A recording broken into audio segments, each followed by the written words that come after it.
I'm Anthony Bachman from All Things Good and Nerdy, a geeky podcast part of the Gonna Geek Network, just like the show you're checking out now. Shows on the network are individually owned, and opinions expressed may not reflect others. Find other fantastic geeky shows at GonnaGeekNetwork.com. This is the official GonnaGeek.com show.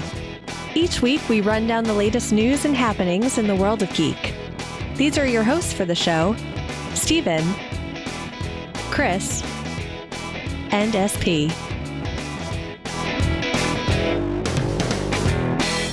Welcome to an all-new episode of the official Gonna Geek Show. I am Steven, and with me, of course, is Chris Farrell.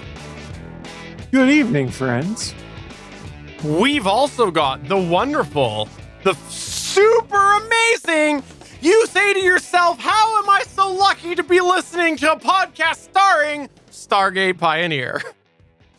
Thank you. Thank you very much. And I might add that I mowed the lawn today, and it is going to have a blizzard here in 2 days.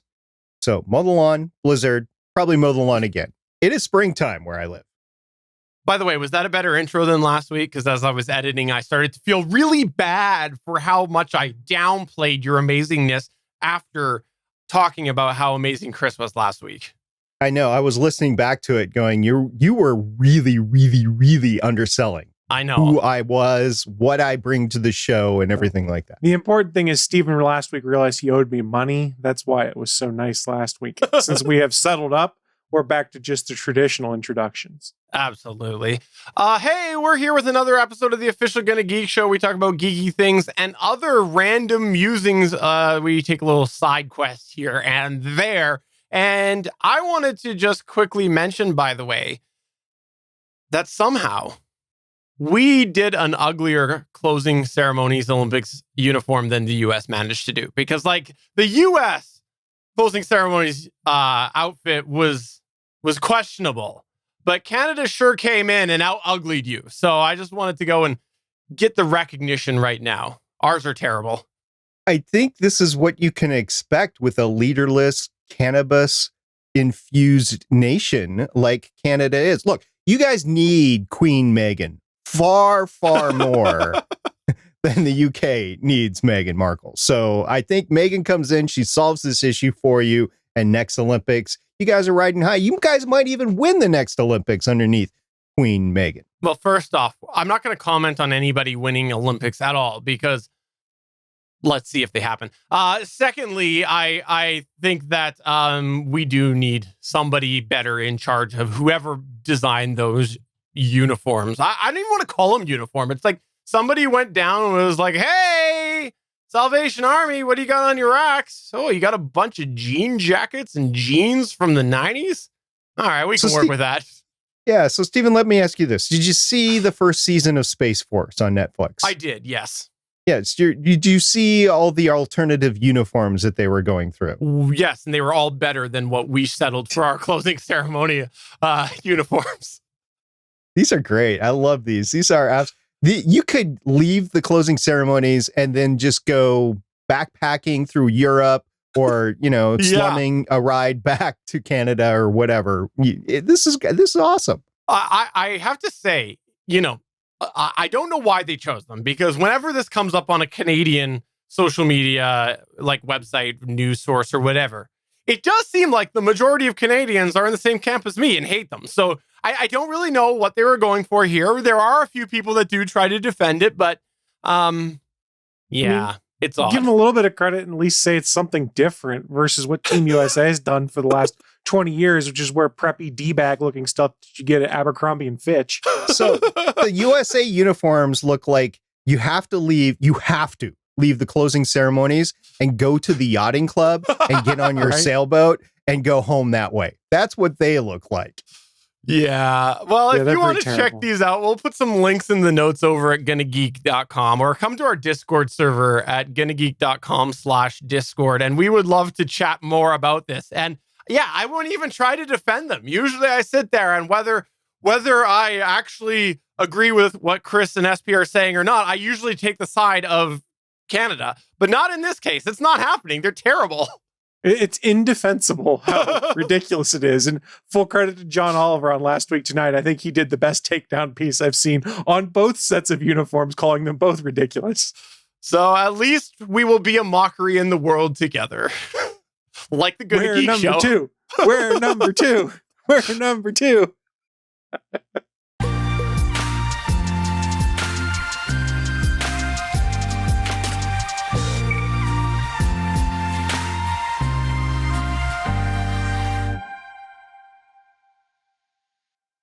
All right, let's start off with something that's really actually exciting. This is something that I have been waiting to talk about with everybody else on this show, because if you looked at, about 0:30 dark my time, or 3:30 their time, you might have seen that I finally flew. Right, SP? Absolutely. Steven, do you want to do this news story? Your firsthand account? I think we need a little bit of behind the scenes at NASA JPL here. Yeah. So NASA's Ingenuity helicopter lifted off on the red planet early this morning. How am I doing? Am I doing okay? Oh, you're doing, I want to hear the rest of this, but to save our listeners, I am going to take over here. So yes, today, April 19th, 2021, NASA's Ingenuity helicopter lifted off of the Martian surface and performed the first ever powered and sustained flight on a world beyond Earth. The 4-pound, and for Canada's here, 1.8 kilograms, the 4-pound chopper, get to the chopper, we'll talk about that later, rose from the floor of the Martian Jezero crater at 3:34 a.m. Eastern Daylight Time today, achieved its maximum planned altitude of about 10 feet or 3 meters for you in Canada, and touched down on Mars after 39.1 seconds aloft. The rover Perseverance monitored, or Percy as we call her, Percy monitored the flight from 211 feet away, or 64 meters away, and returned a set of images showing Ingenuity in flight. There was also a video that was later posted. Perseverance monitored the flight, and at about 6:15 a.m. or 10:15 GMT, data came down from Ingenuity via its much larger partner, which would be Percy. Ingenuity, quote, and this is from Chief Pilot Havard Gribb. He said, quote, Ingenuity has performed its first flight, the first flight of a powered aircraft on another planet, unquote. This was as he confirmed telemetry at NASA's JPL, or Jet Propulsion Laboratory, in Pasadena, California. So they didn't have any images when this came across. This was literally the telemetry that said liftoff, sustained flight, altitude, came back down, touchdown. That was what he was reading off if you take a look at the video. And so that is what he said after that. Now we've had our first flight of a aircraft on another planet, which had part of the Wright brothers flyer on board. It will not be stationary. We're going to get more, as we talked about before on the Good Geek Show. Ingenuity will fly again, if all goes according to plan, up to 4 more times, in fact, during its month-long window of operations. The helicopter will likely go slightly higher and farther on flights 2 and 3, getting up to about 16.5 feet in the air, or 5 meters off the ground, and moving at a maximum of 165 feet or 50 meters downrange. That was said in a news conference earlier this month as they were getting ready to fly. Now, if Ingenuity aces those next 2 flights, sorties 4 and 5 could be, quote, really adventurous, unquote. Okay, guys, this is my take on it really quick. It is a monumental achievement. This is on the level of Neil Armstrong landing on the moon and setting foot on the moon. This is that big of a deal, especially since part of the Wright brothers aircraft was attached to it. It wasn't like structural or anything. It was just attached to it. But guys, I'm also really sad now. I didn't realize that I would be this sad, but I got sad about 5 minutes after hooping and hollering at work, and everybody was like, what the heck happened, SB? Like, we flew on Mars. And then about 5 minutes later, I was like, oh, the Martian is no longer accurate because there's no flying drones around Mark Watney in the film. But you don't know that, though, because like he was just in one little area, and the big deal was he had to go to a whole other area to get all of these little pieces that he could salvage. It wasn't like he had the whole Mars space that he could go to. So we don't know. Maybe this ends up going to some other area that was nowhere near Mark Watney. Let me ask you this, Stephen. If you're going someplace, are you going to take your Mavic 2 with you? Of course. Yeah. So if Mark Watney is a drone pilot and he goes to Mars, he's going to take his drone with him. So he's going to have it there with him. That's true. There was no drones flying around, no cute CGI of drones going zzz, taking pictures and stuff for the media back home or anything like that. I'm sad. Chris, what, you have been silent this whole time. What do you think? I mean, it made The Martian be inaccurate, but it could be sort of accurate because I heard that the drone may not last very long because I was talking to Suncast before the show. And he said if it flies over his backyard, he's shooting it down. So it might not be there much longer, which could then make it accurate again because drones get shot down by Suncast. Yeah, that is a concern that I have as well, is Suncast doing things to space objects. I know he has defiled them on more than one occasion. He already said in the chat room it caught him with his pants down again. I don't know what that means, and I'm kind of concerned. But that's what he said in the chat room. So I'm assuming he might have been sunbathing or out there taking a little dust swim, for lack of a better term. I don't know. So Suncast do what Suncast do. So, Stephen, I know that you have this really tight relationship with the Ingenuity chief pilot, Havard Grip. So I just want to know, how were you guys communicating during this whole process? And how was it when he said, Stephen, you've got the stick? First off, I would just like to state that, him and I were close buddies. And then secondly, I would like to state that, no, that's not true. And putting the gag aside, I would actually like to congratulate him for this first flight because, obviously I've been joking all this time that I wanted to be the one that would crash it, and it was just a fun little thing I was playing up. But I do agree with SP that this is a huge monumental moment. And I think one of the reasons why it has not been so monumental is because for many of us who have been interested in space, we've had something on Mars for a good portion of our lifetime, right? And so we've just taken for granted here what this is doing. This is a whole new level. Like when they first got a rover successfully on Mars, I'm sure that had huge amount of feeling behind it. Wow, you have another object you're controlling on another planet? What? And because like I've grown up with a good portion of my life having regular rovers on Mars, at first it was a little bit like, okay, cool, it's another object on there. But then you realize, no, this is not wheels on the ground. This is a whole other form of transportation that we are doing on another planet remotely. It's crazy. And I do agree with you. I think that it is a monumental moment that is a whole new chapter in putting junk on other planets. And everybody who was legitimately involved do deserve a bravo. Congratulations. And by junk, you weren't being degrading. You were saying we're yes. sending technology to another body in the heavens, and we're able to control it. Yes. Now, we didn't control it real time. The thing has AI up the wazoo, and it's able to fly itself. But we send the commands on what it's supposed to do during its flight, and it figures out how it's going to do it.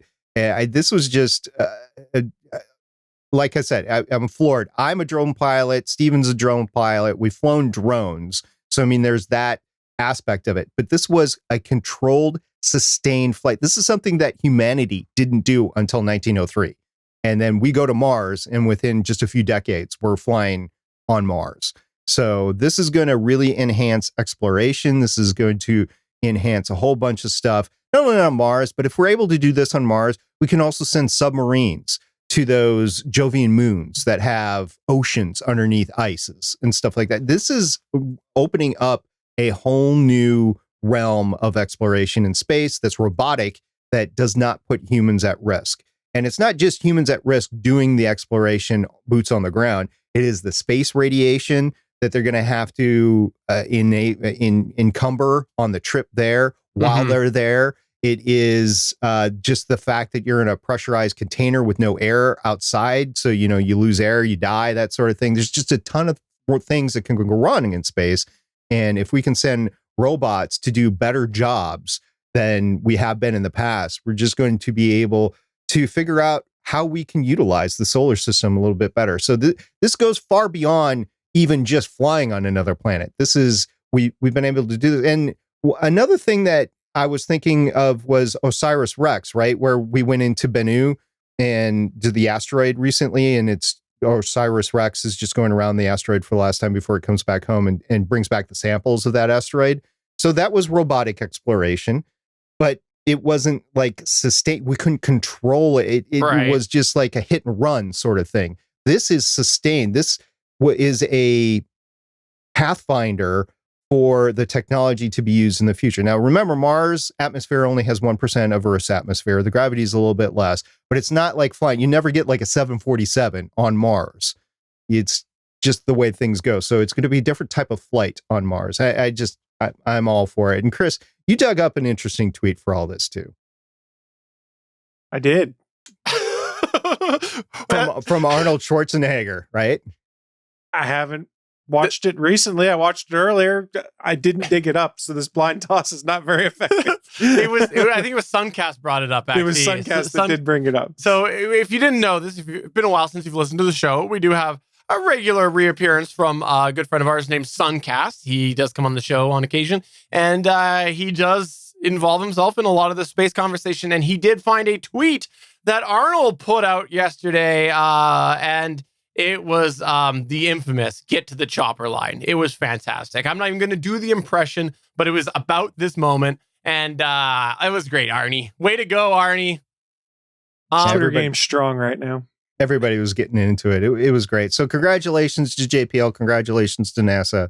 I have one more thing to say. Also, credit where credit's due. Suncast brought up the point that the video and the pictures and stuff that came out look like somebody that maybe did Photoshop, to which I must say he's right. And it's a fake.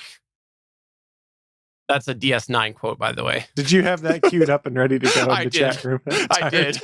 For those of you that didn't know this, we do have a live chat room on Mondays at 8:45 p.m. Eastern time when we do stream this live. And I put the GIF of from DS9 of It's a Fake. But moving on to the next news point here, let's talk about xCloud Beta. What's going on with that there? Well, Steven, you're our resident cloud gaming expert here, so I'm just going to defer and let you read the story. All right. So the inferior product called xCloud, inferior referring to compared to Stadia, the inferior product xCloud has been in the pipeline to try and get the service on other devices. In a press release today from Catherine Gluckstein, Vice President and Head of Product Project xCloud. You go ahead, continue, Chris. Okay, so Steven, like you did bring up, we are going to be talking about the game streaming beta for Xbox. We have talked previously in the past about the game streaming beta that has been on Android devices that is now part of the Game Pass service that allows you to play a variety of Xbox games on your Android device with a paired controller, or in some cases with touchscreen controls. What we had known is that Microsoft was doing testing internally and planning to roll out the capability to play Xbox games via other methods, because we've talked before about how the iOS App Store kind of came in and put the kibosh on them being able to put game streaming within the Game Pass app, because they said that each game would have to go to the App Store for review, and everyone went, well, that's insane. So they kind of found their way around this. And like Steven mentioned, in a press release that came out this morning about 7 a.m. Eastern time, Catherine Gluckstein, the Vice President and Head of Product for Project xCloud, said, starting tomorrow, so that'll be on 4/20/2021, we'll be sending out invites to select Xbox Game Pass Ultimate members to start testing the Xbox Cloud Gaming Limited Beta for Windows 10 PCs and Apple phones and tablets via web browsers. We're launching xbox.com/play, where invitees can play over 100 different Xbox Game Pass titles through Edge, Google Chrome, or Safari browsers. Offering cloud gaming through the browser and having a simplified universal landing page presents a great opportunity to make cloud gaming approachable to more players in more places over time. A brief aside, they're doing this because they can't get an app approved, like we talked about for iOS. They continue in the announcement and say, those who receive an invite just need a compatible Bluetooth or USB connected controller, or in some cases can use custom touch controls for more than 50 games to start playing and testing. In the early stages of the beta, we'll be focusing on fine-tuning features and creating a consistent experience across platforms while making sure your games are running the best. So in essence, what this is coming down to, guys, if you have a supported web browser, you can now access Xbox Cloud Gaming without having to use an app, like we've seen on the Android devices out there. This opens up Xbox Cloud Gaming to a ton of new devices. Obviously, it's opened up all iOS phones, all iOS tablets. It's opened up laptops. It's opened up Chromebooks in this case because they'd also be using a Google Chrome browser. So pretty much most of your modern computing devices will now have the ability to stream these games. Now, we need to temper our expectations right now. This is still a beta. So when this goes live tomorrow, don't expect you're going to go up there and be able to play a bunch of these things seamlessly with no problems.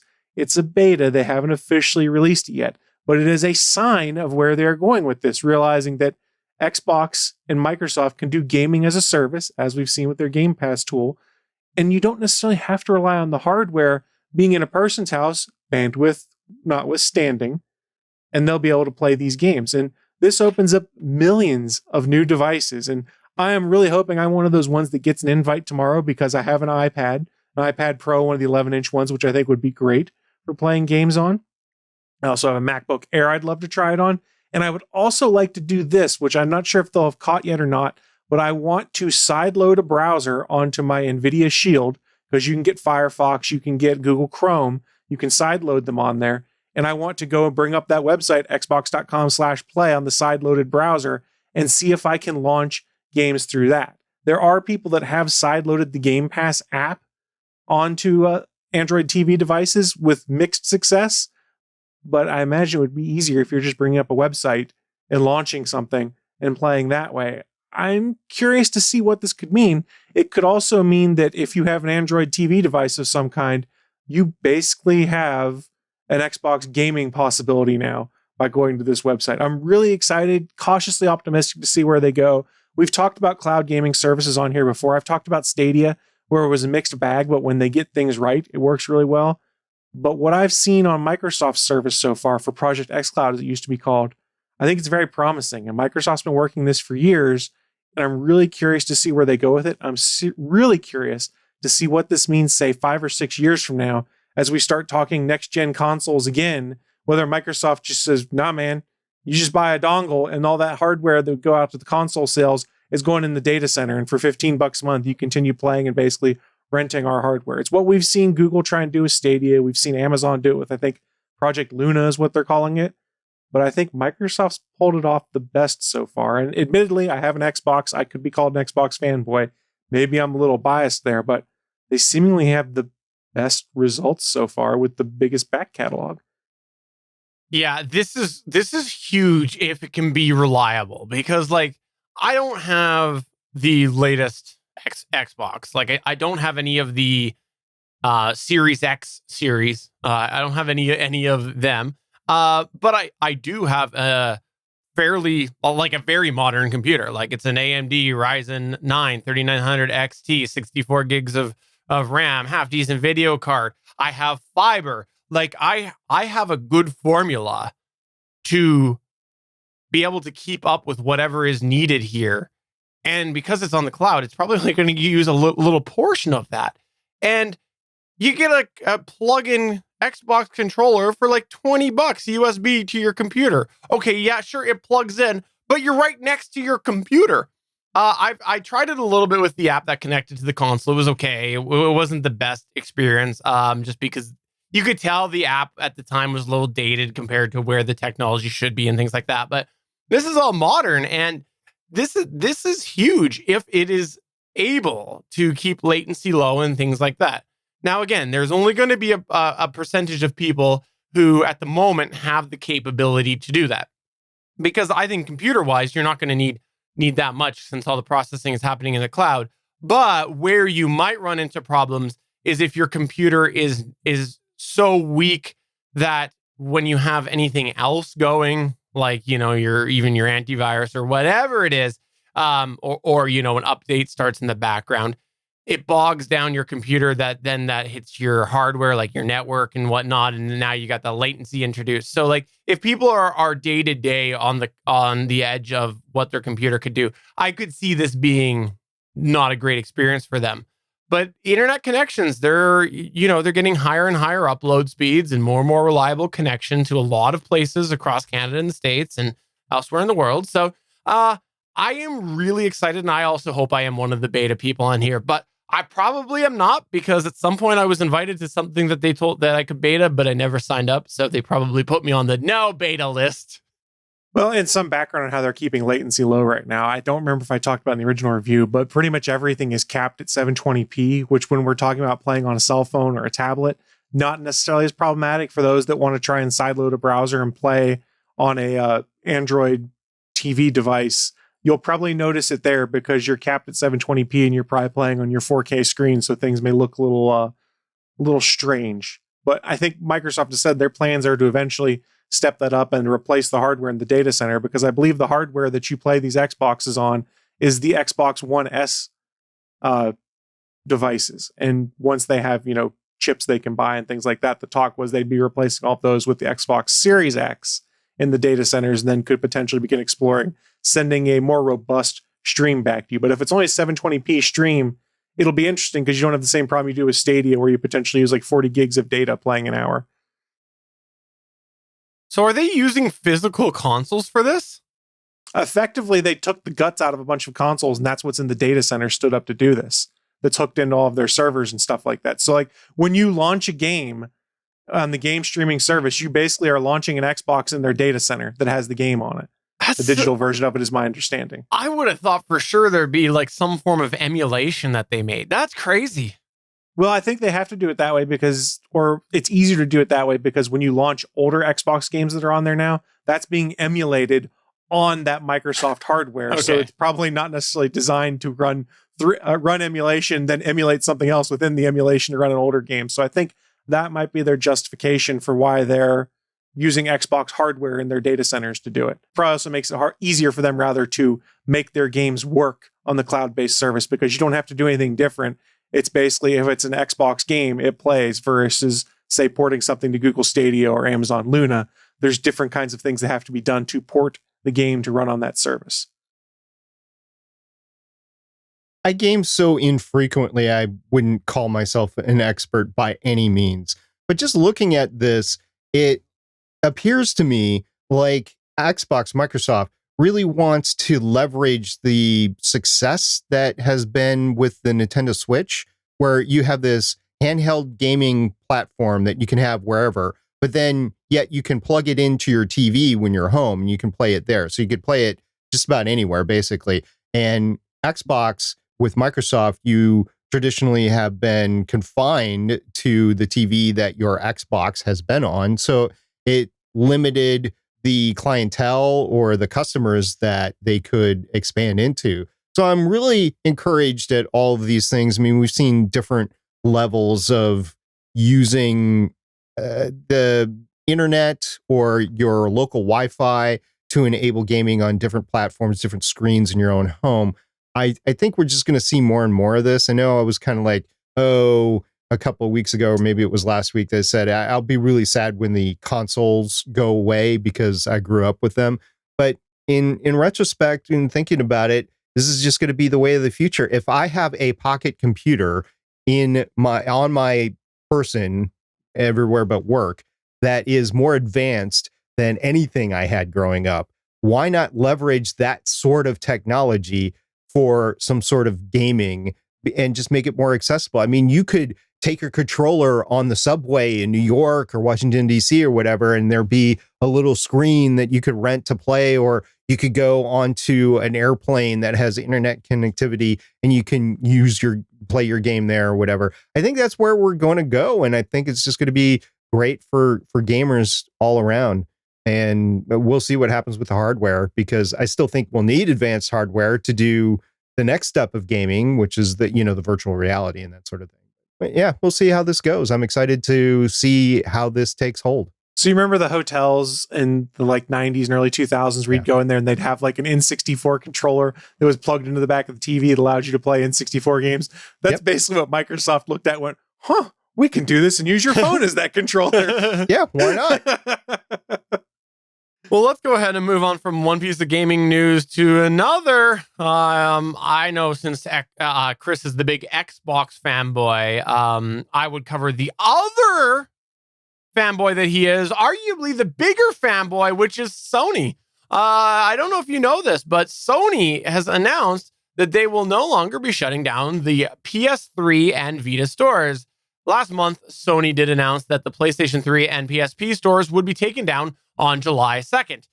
Also, in addition to that, they said that as of August 27th, they would be ending the PS Vita marketplace. Now, Sony has apparently changed their tune as they have backpedaled and are only going to be retiring the PSP store on July 2nd. Quote, upon further reflection, however, it's clear that we made the wrong decision here, end quote, said PlayStation boss Jim Ryan in a blog post on the company's decision to shut down these stores. He went on to say that, quote, we see now that many of you are incredibly passionate about being able to continue purchasing classic games on PlayStation 3 and PS Vita for the foreseeable future. So that's the big change that they've had here as far as what stores they're going to be getting rid of. Chris Farrell, I know you owned all of these devices, and so I wanted to ask you, were you heartbroken when they said you were not going to be able to buy anything on the PlayStation 3 anymore? Were you sad? So in my case, no, I don't have my PlayStation 3 anymore. And most PlayStation 3s aren't playable on a PS4 because they completely changed the architecture. You can do some of it via cloud emulation. But there are a lot of people that were legitimately upset by this because it goes to the difference in how Sony and Microsoft, for instance, are handling backwards compatibility, which is Microsoft had that whole backwards compatibility team that's gone through and taken hundreds of Xbox 360 and original games and made them run on new hardware. Sony hadn't necessarily done that, but if you had your old PlayStation hardware, you'd be able to buy things and continue to play them. And there were a lot of folks that like to play retro games, and I can't believe we're calling PS3 games at this point retro, but I guess technically they are, that were legitimately upset because it was, oh my God, I won't have the ability to buy these games anymore. And some of these games are not easy to find in physical copies, so digital was the best way to do it. So there were tons of videos out on YouTube in the last week from a lot of people in the gaming community of, hey, here's the must-have PS3 games that you should make sure you buy before the store shuts down, things like that. So they got a bunch of clicks, and there were a bunch of people talking about those videos out there being like, I don't understand why this is going on. So I get why Sony reversed course. I don't know how long Sony's going to reverse course for. Hopefully it's for a long, indefinite period of time, because it sort of makes sense that if you've built this service that allows you to be able to buy games, you'd like to be able to go back and get them. If, say, your PS3 hardware fails, you buy a new one. Well, if the store's down, you can't download the things you own again. That's problematic. I get it. And I'm happy to see this happen because it keeps backwards compatibility being a feature out there for folks so that old games can continue to be played. Does this mean that Sony's bringing back PlayStation Vue? I don't think they're doing that, but I think they're leaving the assets in place so that you can purchase those old games. Pretty much the marketplace is staying in place. So I guess that was a poor statement on my part. I want Sony to bring back PlayStation Vue. It was a neat streaming service. So yeah, you should have it. Do you own a PlayStation? I actually own 2 PlayStation 3s and a PlayStation 4. So why don't you go look at it if all you want to do is view a PlayStation? Oh, okay. Yeah. I'll be right back then. All right, sounds good. I mean, arguably, PS Vue was one of the better streaming cable replacement services out there, and there are a lot of folks that sorely miss it to this day. It's just, it had, like typical we see with Sony and some things, naming problems, which is you call it PlayStation Vue. A lot of people think you could only run it on a PlayStation, which wasn't the case. So there was confusion, which did not help it, but it was a very good service. And when I started doing my research to cut the cable, it was in my final 3 at one point in time until it was, hey, we're shutting this service down in X months. And I went, well, you're off the list. All right, well, let's go on to the next news point here, which is about a lunar lander. And this time, I think we're getting past the CGI. That's right. So on Friday, this was actually a surprise for me because I knew it was coming, but I just didn't know when it was coming. NASA had this whole competition for a human landing system, or HLS, going on, and they delayed the selection process or the selection announcement. And we just didn't know when it was going to happen. I postured that it might be because NASA didn't know what kind of their budget was going to be. So they didn't know if they were going to be able to let out the contract this year or next year, whenever it was supposed to be due. Well, on Friday, on April 16th, 2021, NASA announced that SpaceX's Starship beat the other two competitors, which were Blue Origin and Dynetics, to win the $2.89 billion, that is billion with a B, human landing system contract to build the Artemis lunar lander. In a source selection statement, NASA said that SpaceX's price was lower than the other two teams by a wide margin. SpaceX received a technical rating of acceptable and management rating of outstanding, compared to a technical rating of acceptable and a management rating of very good for Blue Origin, and marginal and very good ratings for Dynetics. Blue Origin's price was significantly higher than SpaceX, and Dynetics was significantly higher than Blue Origin. So the source selection authority for the human landing system was Kathy Lueders. We've talked about her before. She's the head of human spaceflight at NASA.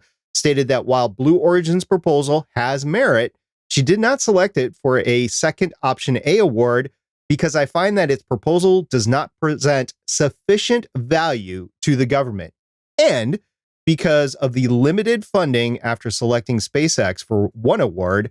Quote, I do not have enough funding available to even attempt to negotiate a price from Blue Origin that could possibly enable a contract award, unquote. Lueders stated that Dynetics' proposal is overall of limited merit and is only somewhat in alignment with the objectives as set forth in the selection. Ooh, sick burn there. The award option will support development of the Starship lunar lander and include at least one uncrewed test flight to land on the lunar surface before NASA proceeds with a crewed mission. After the crewed demonstration mission, NASA will procure landing services through a separate contract, which will be a full and open competition, allowing other human landing system competitors and perhaps other companies to compete with SpaceX. However, all the information that I've seen goes to point that unless they fund the trips, the technical demonstration trips themselves, they will not be in a position where they would be competitive, either in price or experience. So I'm not saying that this is going to be a one-trick pony here with SpaceX and Starship, but it's looking like Starship is leading the pack by far of being able to land human beings on other bodies like the moon and Mars. So yeah, this was interesting. This was a surprise announcement for me. And it was interesting that SpaceX won the proposal. And I don't know if you guys watched the Blue Origin 15th test flight that they had with New Shepard last week or not. During that countdown hold, they went into this whole spiel about their lunar landing system. They felt really confident that they were going to move ahead with their lunar lander. And just a couple of days later to be told no. I'm expecting a legal challenge by Amazon / Jeff Bezos / Blue Origin as we go forward here. And we'll see. But SpaceX, they've got a lot going right. I have some more comments on SpaceX before we leave this topic, but I want to turn it over to you guys. So Chris, what do you think about this selection here? Well, I know that Suncast was really hoping that Blue Origin was going to get it so he could get his prime delivery at the secret NASA base on Mars. So I know he's really bummed out right now because he could have had like 2-day delivery on anything he wanted. They were promising it. I don't know how they're going to do it, but they said, if we have it, we're going to make it happen. That's not how that works. Hey, don't ask me to explain how they're trying to get people to select their project. And they're making promises all over. I'll have you know that you guys are both kind of right here. SP is doubting what Chris said. And I got to say, Chris isn't entirely right, because what it was in usual Amazon fashion, they said, yes, it's available for 2 days. But this default Prime shipping was actually a week. Suncast has to pay just an extra $6.99 to get it in the 2 days. So he just had to pay the extra $6.99 fee to get it in 2 days. We're going to have a conversation off air about orbital mechanics and hormone transfers and the position of Earth and Mars around the sun later, guys. But yeah, it's not our fault they're promising things that aren't scientifically viable. That's just what they promised in the fine print. So Suncast was real excited for it. You know what? Infeasibility has never stopped Amazon before. Okay, so that is very true. That is very true. I do have a serious note on this, though. Okay, so I have a serious note on this, and when I look at this, to me, it seems to make a lot of sense. And I thought that the Blue Origin test flight was good. It was a success. And I think if you go and you look at some of the Blue Origin test flights and the sheer number they've done compared to the number SpaceX has done and the amount of explosions that SpaceX has had versus the Blue Origin, you might at first think, wow, Blue Origin's got a really great track record kind of for what they've been doing. But here's the thing. They are at a snail's pace compared to SpaceX, right? Like SpaceX, sure, they have been failing fast, but it has moved them ahead so fast. And here's the thing. When you look at what NASA is doing, I think there is a real fire lit for them to lock this in, because here's the bottom line, is in the current state, and I'm saying this about the US, but Canada's the same way, there's a lot of money that's being handed out that's going to probably lead right now to cutbacks elsewhere in different funding. This is probably going to hit NASA at some point, because there has been all of this funding that's been given, this relief effort that's been given by the government that eventually, again, there's going to have to be funded somehow. And so I think NASA is in their best interest to try to get this moved along before someone comes in and says, sorry, you've lost your budget. So if you're looking at someone crawling at a snail's pace and you're looking at someone who has failed fast, has eventually gotten to the target delivery faster, I think you want to try to lock them in and have the higher odds that it's going to happen faster. So that's kind of where I think they're at with this. Yeah, I don't disagree with you. I mean, let's be honest here.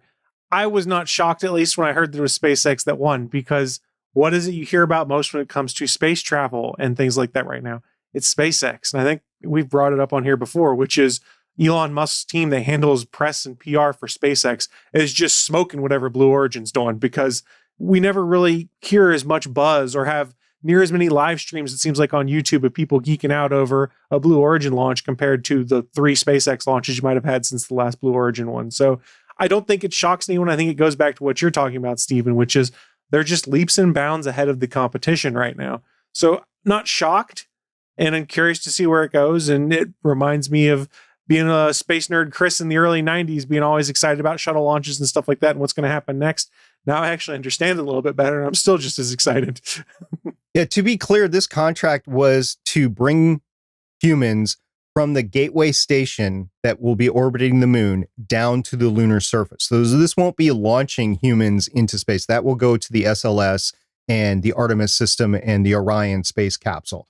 The humans will then be transferred to the Gateway station, or maybe meet with the HLS in orbit around the moon and then go down and then come back up using that system. So that is the system that NASA is buying, not the launch system. But if you take a look at SLS versus SpaceX, there is no reusability at all with the Artemis system.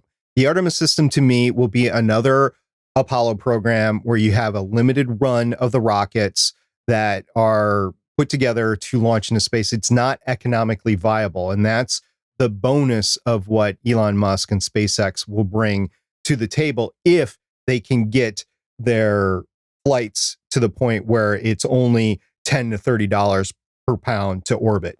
That is phenomenal, by the way. And they also have a lot of experience with their Falcon 9 rockets, which they are launching humans into space. Matter of fact, that was one of the things I was going to talk about. In just a couple of days after we record this, there is supposed to be another launch to the International Space Station using SpaceX's Dragon capsule and the Falcon 9 rocket. So that's going on right now. You have is that a crewed launch, or is that just a supply launch? That is a 4-person crewed launch. They're in quarantine right now, and they have been for a while, and they're getting ready to go. And quarantine, I think, is dual purpose right now with the pandemic and just normal quarantine as you go up into space. Simultaneously, SpaceX in Boca Chica has SN-15 on the pad, ready to go. Here's the problem with that. I said a couple of weeks ago, I have stayed away from it since I said this, but I said a couple of weeks ago that after the SN11 mishap, or RUD, or whatever you want to call it, I will call it an explosion above the Earth, above the landing pad, there is a FAA safety investigation which was going to have to take place. Now, it's not necessarily the safety of the Starship system itself, but it's the safety of human life and property around the test area. And we saw debris of SN11 up to 5 miles away. At least that's what was reported. There might have been stuff that was even more. And we heard that there was damage to wildlife areas as well. These are things that the FAA are taking into consideration right now before they greenlight the next test. So in my opinion, and we've talked about this before, but in my opinion, SpaceX really has to show what they have on the books for safety, and the FAA needs to approve that before they go on. So the rocket might be ready to go tomorrow or the next day, but unless the FAA approves the test flight, it is going to sit on the pad until the FAA does approve. Now, eventually, will the FAA approve it? Yes. But I don't know if they're going to mandate any safety changes to SpaceX in the process, and that could take longer as well. I know Elon's going to get really frustrated here, but he really doesn't have a leg to stand on, because that thing did blow up above the Earth, not on the pad, not crashed into the ground. It blew up above the Earth. So there's a whole bunch of safety factors that need to be taken into account there. So that's another thing that I was going to say right now. SpaceX does have a lot going on. It has success with Falcon 9, but it has a Starship that is questionable right now. And I just worry about human safety, primarily human safety, but then property and natural wildlife safety after that. The other thing that was really neat that happened, that was going to happen this week, it was supposed to happen today, is you guys remember that big honking aircraft, that Stratolauncher, the Rock? That was supposed to fly again today. They scrubbed the flight due to weather, but I thought they were going to dismantle it. It is actually proceeding. They were going to fly it around again today. So I would expect to see that in the next week as well. Crazy. Well, let's go from one space topic that's related to landing to another, which is, I believe, a secret invasion. I think that's all space related, right? That's your news point, Chris? Well, I mean, people are coming from space, so I guess we could say that. For those that aren't aware, Secret Invasion is an upcoming Marvel Studios project that will be coming to Disney+. And really interesting today, The Hollywood Reporter broke the news. They had the scoop that Oscar winner Olivia Colman will be joining the MCU with a supporting role in the upcoming Secret Invasion television program.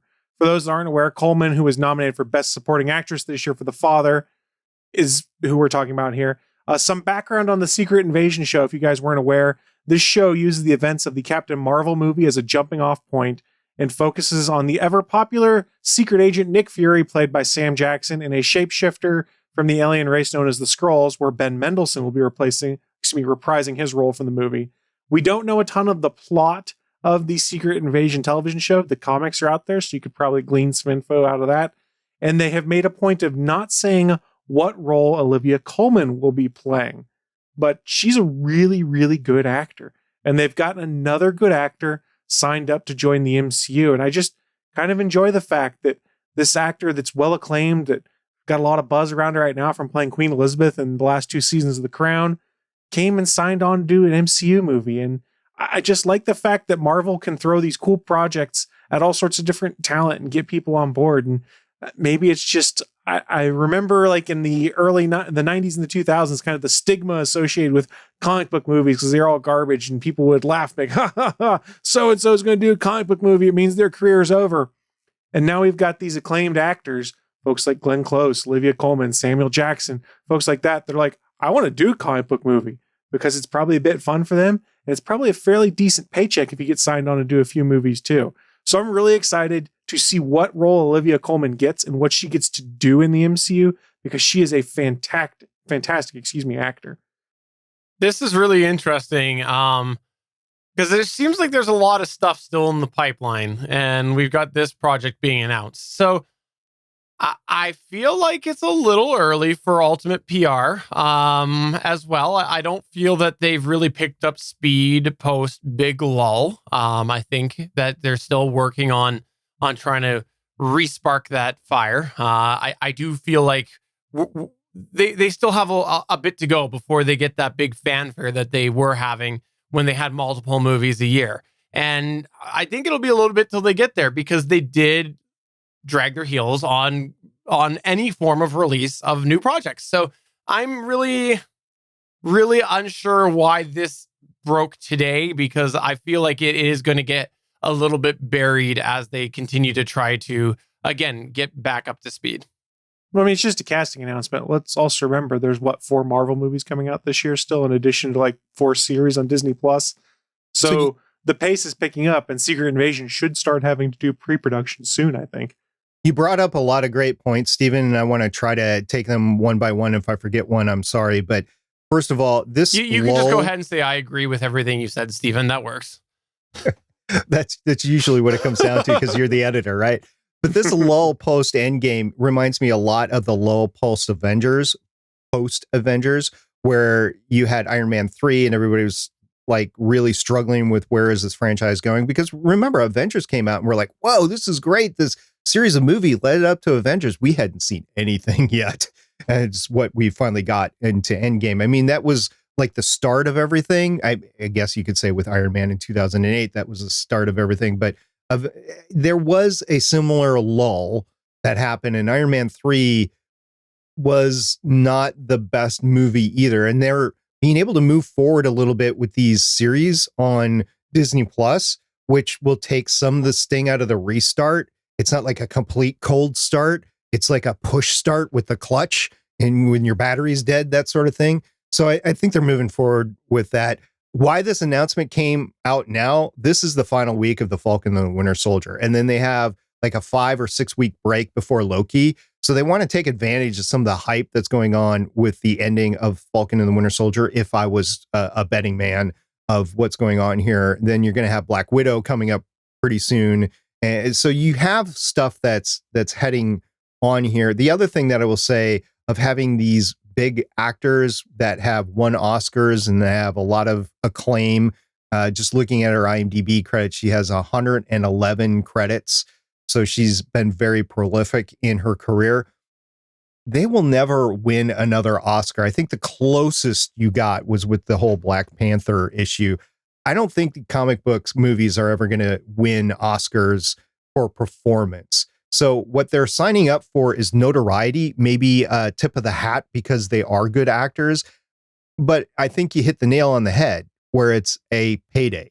These movies make a lot of money. So if you're in there, you get to make a lot of money. So you have people like Samuel Jackson who are very good, but I'm wondering if you take a look at his earnings over his career, where the bulk of the money is coming from. And I will say a good chunk of that is coming from these Marvel. Well, that too. Sorry, I didn't mean to overspeak you there, but Snakes on a plane. That's what it is. Get these. Never mind. And you said a lot of other great things there, Stephen, but I forgot them all because I didn't write them down. So I'm not going to say you're right, but okay. Side note, Heath Ledger won an Academy Award for a comic book movie. Posthumously. So he would have won it if he lived too, I think. He was that good. Yeah, that's a 50-50. He would have been a final contender there, but I don't know if he would have for sure won that. And Suicide Squad won one for makeup. I did say for performance. I qualified what I was saying. Doesn't matter. I still got the jab in. Yeah. I'm gonna not argue that this time, but come over to our Discord server if you want to talk a little bit more about it, because I might lean more on SP side of thing. That's GonnaGeek.com/Discord. I tend to agree with SP that for the most part, you're probably not going to win an Academy Award for a comic book movie unless it's something that's like incredibly different and genre breaking and world defining. So yes, that's true, but I don't think it necessarily precludes them from winning in any future other projects. So I think a lot of it is, hey, my kids might like to see me do these kind of things as part of it for some of these folks, and big paydays. I mean, I will throw the qualifier out there of Black Panther. I think the performances and the movie itself deserved all the acclaim that it either was nominated for or it won. That's kind of a separate issue. That's kind of like the marquee Marvel movie out of over 20 of them, right? Yeah. But I just don't think any of, including Endgame and Infinity War, yeah, great movies, great lead up, great world building. Yeah, I get all that. But the individual movies were not award winning. Like, you wouldn't give Robert Downey Jr. an Academy Award for his performance in Endgame. Well, no, it's an ensemble cast. That'd be tough to Yeah. do to say because you don't know who the leading actor. And remember, the Academy kind of looks disdainfully upon comic book movies. There are a bunch of people who are legitimately upset in the Hollywood world because Black Panther got nominated for Best Picture. Like, ugh, a comic book movie. How gross. And I'm like, so? The stuff that wins half the time I look at and go, what the hell is this movie? Why would I want to watch it? Well, let's go on to our last news point here, which is just a quick nod, just a quick highlight that these things are in the works. And it's the fact that there are starting to be Clubhouse spinoffs. Well, not spinoffs, competition, basically. Don't know if you know about this, but Clubhouse is an emerging app, very popular right now, on the iOS side of things. Something about audio conversations. I don't own an iDevice. I know it seems like all sorts of people are using it now, and it's really popular. Everything I've heard doesn't make it sound that original to me, but maybe one of you two can tell me exactly what's so unique about it, just being audio, like joining a room and having an audio conversation. Is that what it is? Basically, so you have a select number of people that are allowed to speak, and honestly, I don't know if that's limited or not. And they just get to talk. It's like a classroom would be the best analogy that I could make, where you have a speaker who creates the room, and then whoever they want to let into the room are speaking as well. And then people can listen to it like they like a seminar or a convention, whatever. They come in and sit in the room. So they open up the room, they listen to what's going on. You can raise your hand to try to speak. I think for the majority, this was a flash in the pan for a while, but I think it's really turned into a bunch of 20s and 30s guys just talking about monetization and business and that sort of thing right now. I know there's more going on, but that's the level that I put into this. So I really question about the future of either Clubhouse or knockoffs post-pandemic. So basically, it's WebEx, but for personal use. Is that what it is? Maybe. My understanding of it is you had to have registered to be given an invite to be a person of some kind of note to basically be able to host one of these Clubhouse talks and be able to go on camera and things like that. So like there was a bunch of people who are really geeking out because Elon Musk did a Clubhouse conversation at one point in time. Yeah, there's no camera. It's audio only. Sorry. So they were real excited that a bunch of celebrities and folks that are big in industry were doing Clubhouse conversations. And it was seen as a real interesting way to get one-on-one interaction with these folks. And that might have been what it was at first. And then it devolved into, let me tell you my conspiracy theory on Dogecoin and why it's going to the moon. And I'm taking a cheap shot there. But I mean, in a bunch of other stuff, like, let me tell you about my mainline marketing thing that I'm doing so you can be part of my pyramid scheme kind of bullcrap. It's devolved into just people going and preaching internet craziness, it seems like to me. And I haven't followed it a ton because I never downloaded the app for my iPad. I didn't care a ton. I think the wave has passed already on this one. Okay. The craze is gone. So here's the thing. So that's what Clubhouse is. And I don't pretend to know because for some reason it was excluded to iOS only. So you've excluded a bunch of the population out there. Yep. So that is the thing. And what I know about the thing is that it ballooned. And maybe that balloon is popped, according to Chris. But that's not the news point. The news point is that apparently people are still interested in this on some level because Reddit and Facebook both announced that they're coming out with Clubhouse-like services. Reddit has offered a preview of its new audio conference service that is very similar to Clubhouse. And, quote, only mods can start talks during early tests, but they can invite trusted speakers to co-host a talk. And then Mark Zuckerberg has said on Monday that the company plans to launch several audio products including Clubhouse-style live audio rooms. So sounds like people are trying to take this idea and use it. But again, I know nothing about it. And according to Chris, that ship has sailed. Just want to point out that you missed one. Twitter Spaces is out there too, is a Clubhouse knockoff. Oh, I didn't know that. From a Reddit point of view, here's where I think this could be interesting is a lot of people get excited when subreddits or the AMA subreddit host an Ask Me Anything thing with a celebrity or someone in industry, things like that, where they can ask all sorts of interesting questions.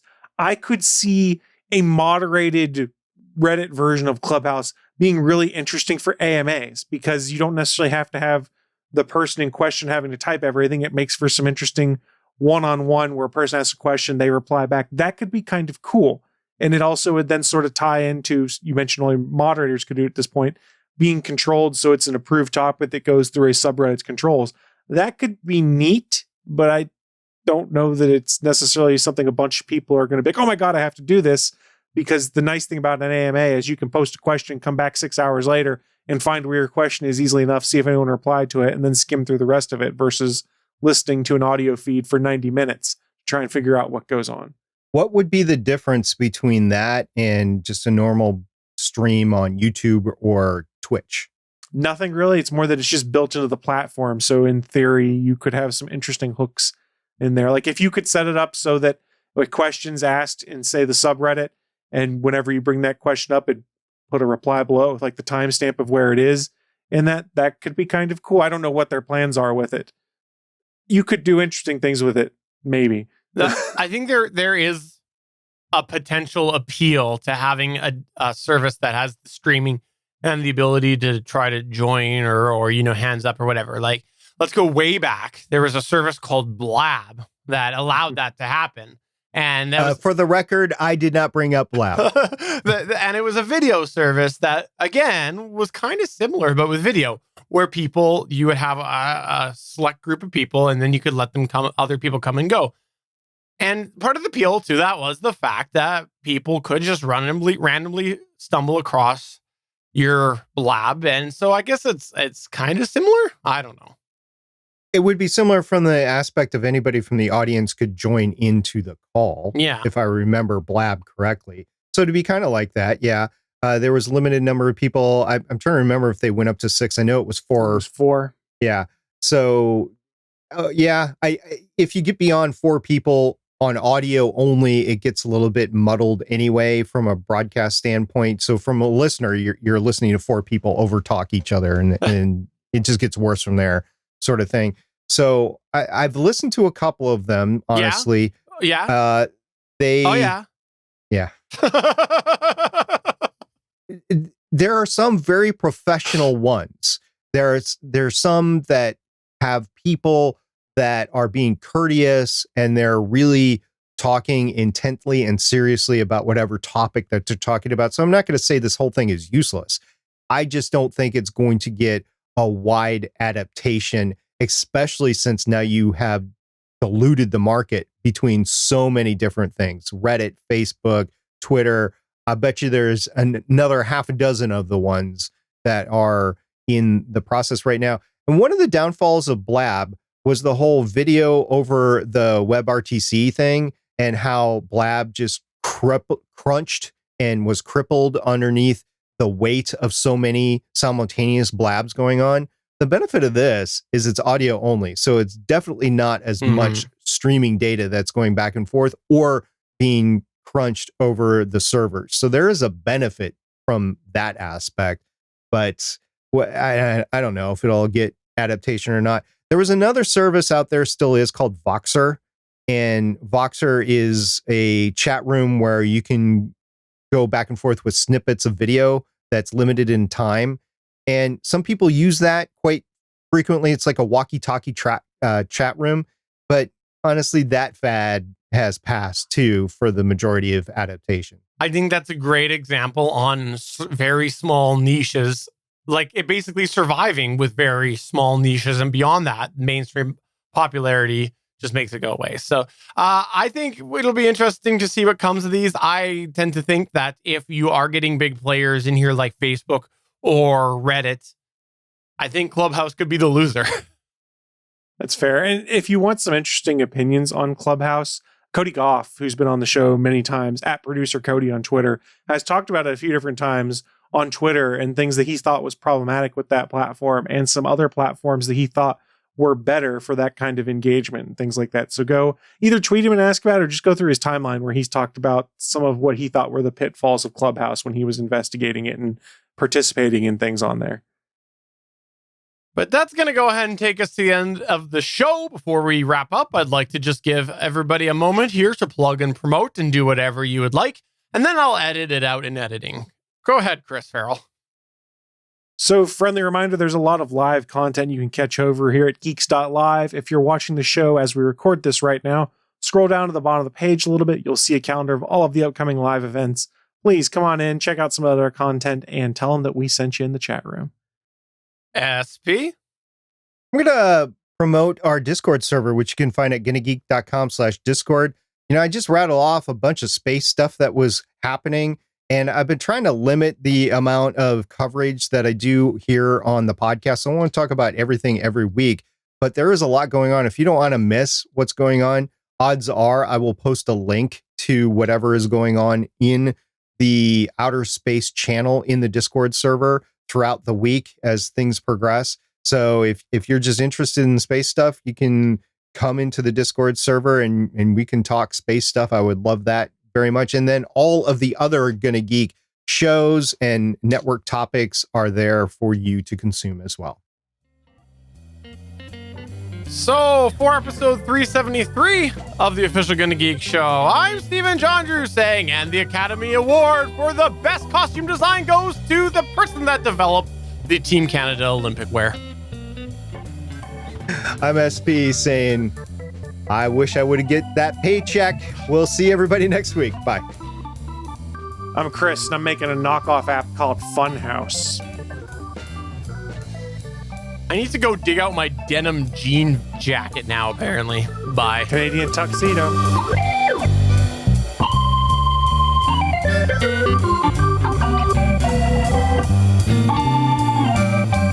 Thanks for checking out another episode of the official GonnaGeek.com show. If you like the show, please give us a 5-star review in Apple Podcasts or a thumbs up on YouTube. You can always join us for our live recording sessions, which stream Mondays at 8:45 p.m. Eastern at www.geeks.live. And remember, you can find our full back catalog at GonnaGeek.com/show. If you're itching for more geeky content, check out other shows on GonnaGeekNetwork.com. Voice work was by Emily Prokop of the Story Behind podcast. That's it for this episode. We hope to see you back again next week.